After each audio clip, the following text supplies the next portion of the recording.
Bismillahirrahmanirrahim. Assalamualaikum warahmatullahi wabarakatuh.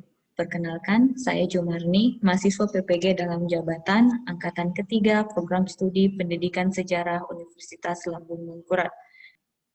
Pada kesempatan ini, Senin 30 November 2020, pukul 13.00 waktu Indonesia Tengah, saya akan melakukan perekaman pembelajaran dalam rangka uji kompetensi Program Pendidikan Profesi Guru Prode 5 tahun 2020. Adapun kelas yang akan saya ajar adalah kelas 11 MIPA 2 dengan KD 3.5, yaitu menganalisis sifat pendudukan Jepang dan respon bangsa Indonesia. Adapun topik yang akan saya bahas pada hari ini adalah perlawanan rakyat terhadap pendudukan Jepang di Indonesia. Selamat menyaksikan. Assalamualaikum warahmatullahi wabarakatuh. Assalamualaikum. Hai anak-anak. Raffi, tolong disiapkan temannya dan pimpin doa ya. Ya Bu, istidah dan salaman. Assalamualaikum Assalamualaikum warahmatullahi wabarakatuh. Waalaikumsalam warahmatullahi wabarakatuh. Terima kasih atas kehadirannya, terima kasih atas partisipasinya. Semuanya tetap menjaga kesehatan, supaya kita tetap sehat dan bisa bertemu di bulan Januari tahun depan. Sebelum kita mulai pembelajaran pada hari ini, Ketua kelas dan koordinator kelas, adakah yang tidak hadir? Afif, Rara, Raffi, sama Wahyu Ibu. Lagi ada kegiatannya. Oh iya, makasih Dita. Ini kita akan membahas tentang perlawanan rakyat Indonesia terhadap pendudukan Jepang. Saya mau mengutip salah satu quotes-nya Insinyur Soekarno, Bapak Presiden kita. Jangan melihat ke masa depan. Jangan melihat ke masa depan dengan mata yang buta. Masa yang lampau sangat berguna sebagai kaca benggala daripada masa yang akan datang. Maksudnya, betapa pentingnya mempelajari sejarah, betapa pentingnya pengalaman-pengalaman terdahulu, baik itu pengalaman pribadinya kita atau pengalamannya orang lain. Pengalaman-pengalaman itu bisa menjadi bekal untuk kita supaya bisa lebih baik lagi. Jadi, di masa pandemi ini, silahkan diperhatikan apa kira-kira pengalaman yang kalian dapatkan selama belajar di rumah. Bagaimana perbedaannya ketika belajar di sekolah. Apa kira-kira yang harus kalian lakukan? Semua pengalaman-pengalaman kalian, apakah berhubungan dengan sekolah, atau berhubungan dengan pribadi kalian, keluarga kalian, ataupun pengalamannya orang lain, itu sangat penting. Terutama jika berhubungan dengan maslahat orang banyak, berhubungan dengan negaranya kita.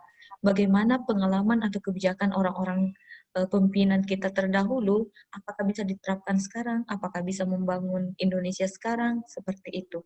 Sebelum kita mulai pembelajaran kita tentang Indonesia terhadap pendudukan Jepang, adakah yang masih ingat tentang materi kita minggu lalu? Walid, silakan. Jadi minggu lalu itu pembelajaran kita itu adalah kebijakan pendudukan Jepang dan dampaknya bagi rakyat. Makasih Walid. Jenis-jenis kebijakan pendudukan Jepang dan dampaknya bagi Indonesia. Kemudian, ada yang masih ingat kebijakan yang pernah diterapkan Jepang selama berkuasa di Indonesia?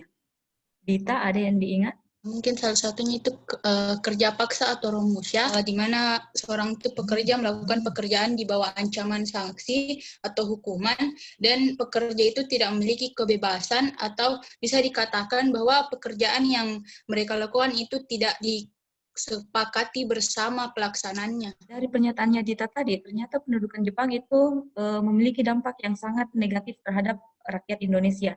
Namun, sebagai pelajar, sebagai orang yang mengerti sejarah, apakah setiap penjajahan yang ada di Indonesia yang kita hadapi, apakah hanya memiliki dampak negatif?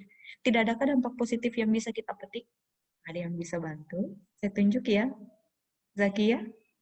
Terdapat juga dampak positifnya seperti berkembangnya penggunaan bahasa Indonesia, adanya berbagai sarana-prasarana tinggalan Jepang yang masih bisa dilihat bahkan digunakan sampai sekarang seperti bunker, dan yang terpenting berbagai pengalaman yang diperoleh pemuda Indonesia selama pendudukan Jepang yang di kemudian hari digunakan untuk merebut dan mempertahankan kemerdekaan Indonesia seperti pengalaman dalam berorganisasi, berpolitik, dan kemampuan militer. Rakyat Indonesia terhadap pendudukan Jepang.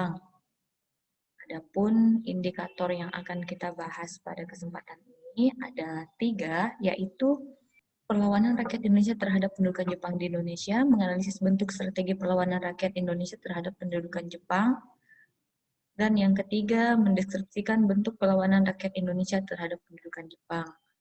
Di kesempatan ini, secara umum ada 3 bentuk perlawanan rakyat Indonesia terhadap Jepang, secara kooperatif, secara non-kooperatif, dan pergerakan bawah tanah. Untuk lebih jelasnya, tolong disimak video pembelajaran. Strategi bawah tanah ini antara lain kelompok Sultan Syahrir. Jadi kelompok Sultan Syahrir ini merupakan kelompok pemuda di bawah pimpinan Sultan Syahrir. Mereka itu ada di Jakarta, Cirebon, Garut, Semarang, dan masih banyak lagi. Jadi kelompok ini tuh sangat antifasisme Jepang. Yang kedua ada kelompok Kaigun. Kelompok Kaigun ini merupakan perhimpunan para pemuda yang mempunyai hubungan erat dengan Kepala Perwalian Angkatan Laut atau Kaigun. Jadi Kaigun itu Angkatan Laut. Yaitu Laksamana Maeda. Yang ketiga kelompok Sukarni. Kelompok Sukarni ini merupakan kumpulan para pemuda anti-Jepang di bawah pimpinan Sukarni. Yang keempat kelompok Persatuan Mahasiswa. Ini tuh terdiri dari mahasiswa kedokteran dan bermarkas di Jalan Perapatan nomor 10 Jakarta. Selanjutnya ada kelompok Amir Syarifuddin. Kelompok Amir Syarifuddin ini merupakan kumpulan pemuda yang berpaham sosialis dan selalu menentang kebijakan dari pemerintah Jepang. Jadi itu dia beberapa perlawanan yang dilakukan dengan strategi ilegal ini. Ini tokoh-tokohnya. Dan selanjutnya ada juga perlawanan bersenjata. Kalau perlawanan bersenjata ini muncul dilakukan di berbagai daerah. Jadi ini meliputi perlawanan rakyat-rakyat. Misalnya ada rakyat Singaparna, Indramayu, Kalimantan, dan Menonton video pembelajaran, silakan kemukakan pertanyaan atas apa yang belum kalian mengerti dari video tersebut. Ada beberapa penjelasan tentang perlawanan secara kooperatif dan perlawanan secara atau gerakan bawah tanah. Siapa yang ingin bertanya? Tunggu Bu, sebentar mau ketik. Oh, ada yang mau mengetik sendiri? Oke, lebih bagus lagi. 5 orang yang bertanya. Dari Aden, bagaimana respon pemerintah Jepang dengan gerakan bawah tanah? Apakah tetap didiamkan karena pergerakan bawah tanah kan sulit dideteksi? Yang kedua dari saya sendiri, mengapa rakyat Indonesia atau pejuang kita masih melakukan perlawanan terhadap pemerintah pendudukan Jepang? Padahal kan kita sudah diberikan janji kemerdekaan. Yang ketiga dari Catra, di antara ketiga bentuk perlawanan tersebut, yang mana yang menurutnya kalian yang paling berkesan atau paling memberikan kontribusi dalam memerdekakan rakyat Indonesia? Dan yang keempat, mengapa para pejuang bersedia bekerja sama dengan Jepang? Bahkan terkesan sebagai kaki tangan. Terima kasih Kartika. Terakhir dari Devi, bagaimana proses atau maksud dari gerakan bawah tanah? Sebelum saya menjawab, ada yang mau membantu. Kira-kira apa ya jawabannya dari kelima pertanyaannya siapa? Nomor 2. Ya, jadi jawabannya adalah para pejuang atau rakyat Indonesia sudah tidak percaya 100% kepada Jepang karena Jepang sudah membuat kebijakan yang merugikan rakyat Indonesia. Itu, Bu. Oke, katanya Walid, janji kemerdekaan yang diberikan oleh pemerintah Jepang itu tidak bisa langsung dipercayai. Karena kebijakan-kebijakan Jepang kebanyakan merugikan rakyat.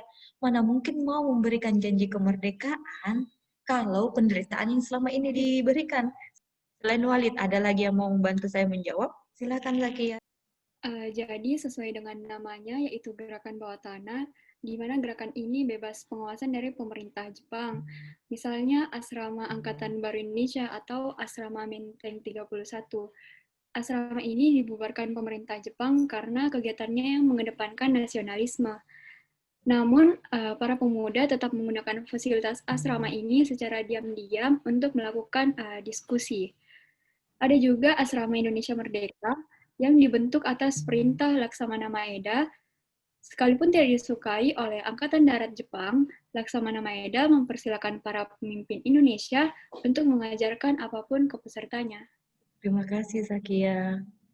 Sangat keren jawabannya dan sangat lengkap. Ada lagi yang mau bantu saya? Masih ada 3 pertanyaan. Berharap ketiga-tiganya dijawab oleh kalian. Kita bisa menjawab yang mana? Saya mau jawab nomor 5. Nomor 5, Devi. Silakan. Proses atau maksud gerakan bawah tanah ini, jadi kan mereka itu terbagi jadi beberapa kelompok. Mereka itu menyebar, bersembunyi, bahkan mereka juga menyamar di beberapa wilayah. Gunanya untuk mencari tahu informasi dan peluang untuk mengetahui kelemahan para pasukan militer Jepang, sehingga mereka dapat mengumpulkan informasi tersebut dan menyusun rencana untuk mengalahkan Jepang.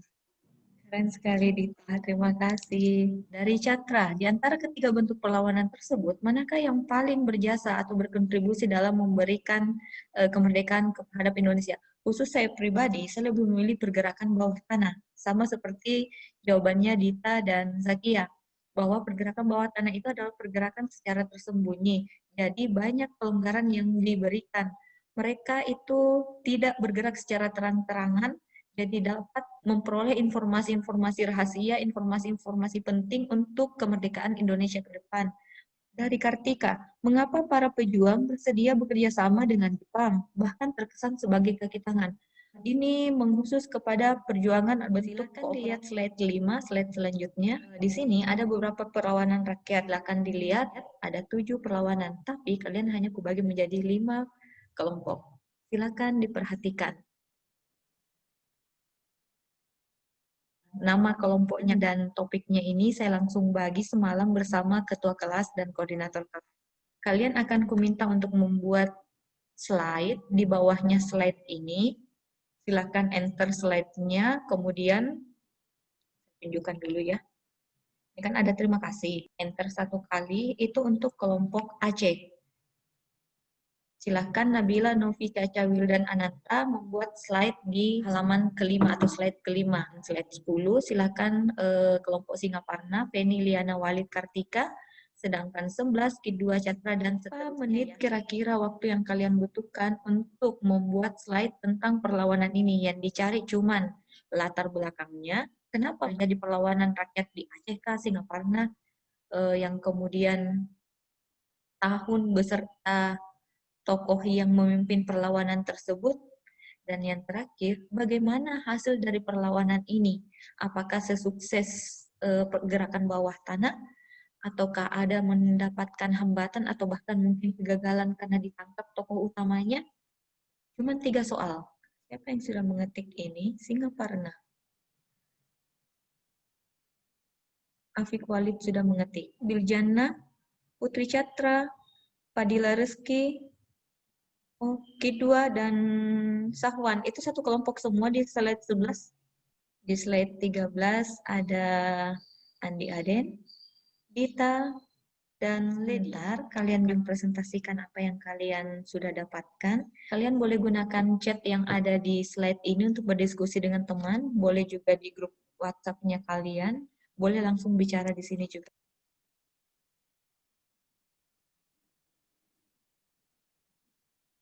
Lady ada di slide 10.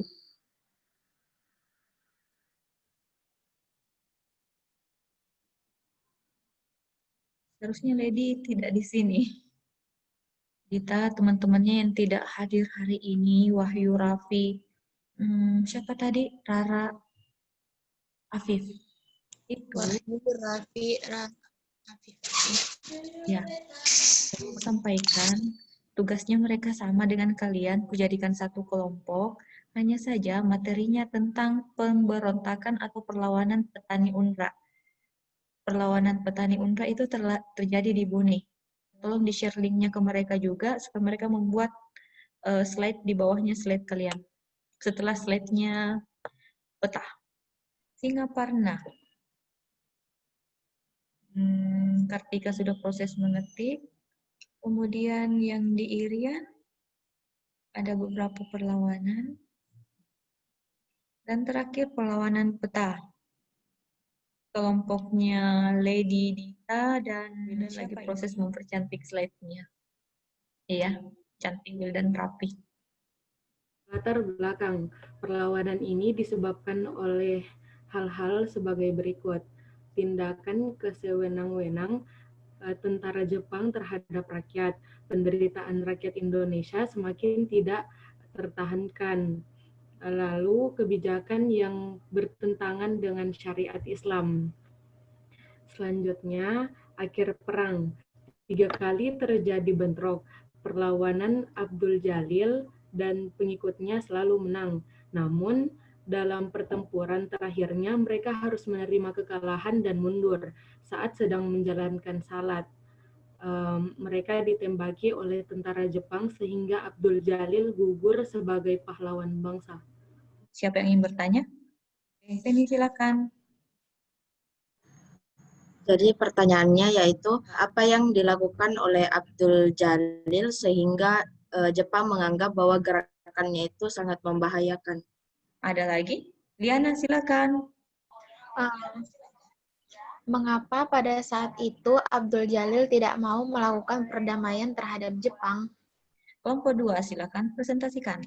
Perlawanan Singaparna. Jadi latar belakang dari perlawanan ini adalah kebijakan-kebijakan Jepang yang diterapkan dalam kehidupan masyarakat banyak yang tidak sesuai dengan ajaran Islam.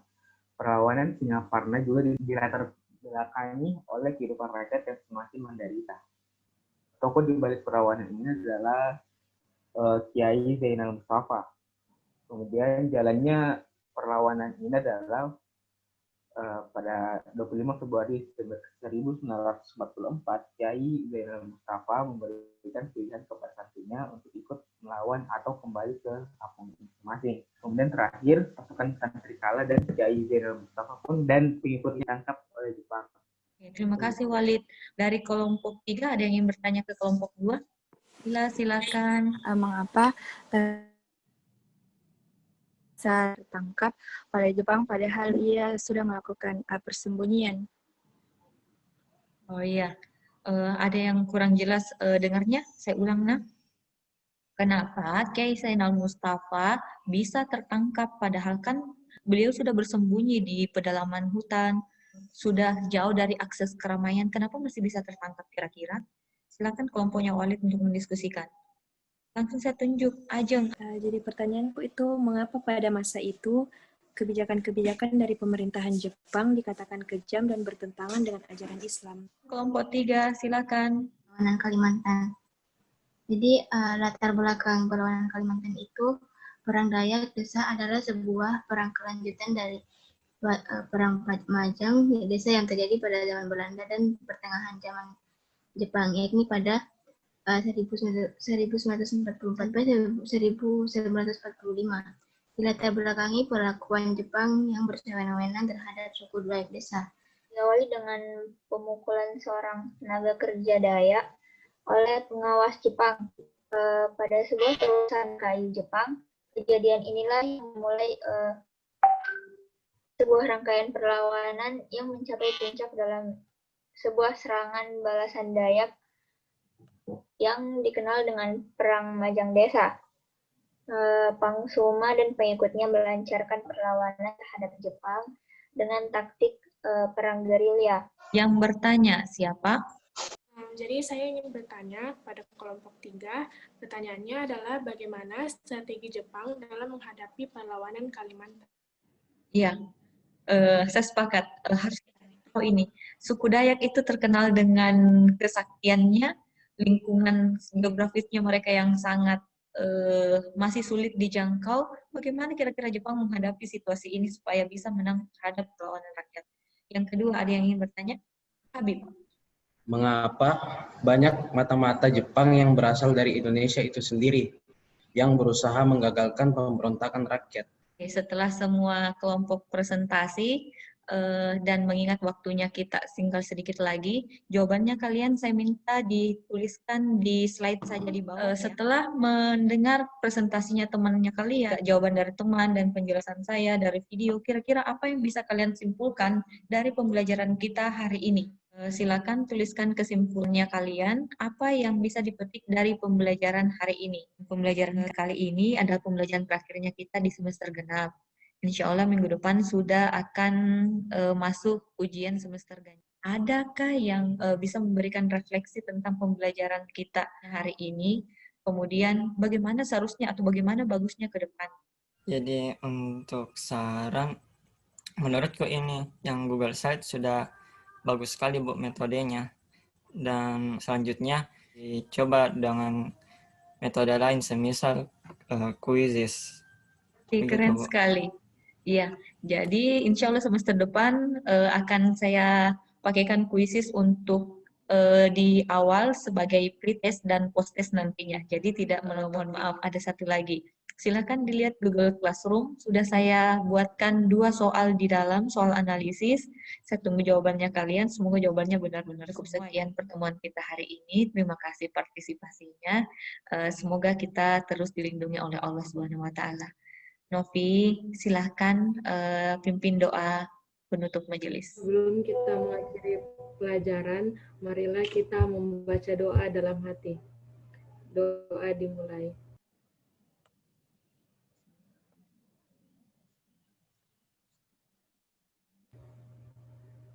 Salaman.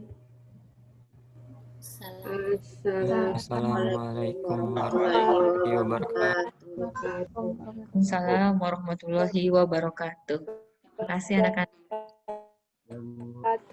Terima kasih. Perekaman pembelajaran saya pada hari ini pada kelas 11 MIPA 2 atas partisipasinya semua dan atas perhatiannya saya ucapkan terima kasih. Assalamualaikum warahmatullahi wabarakatuh.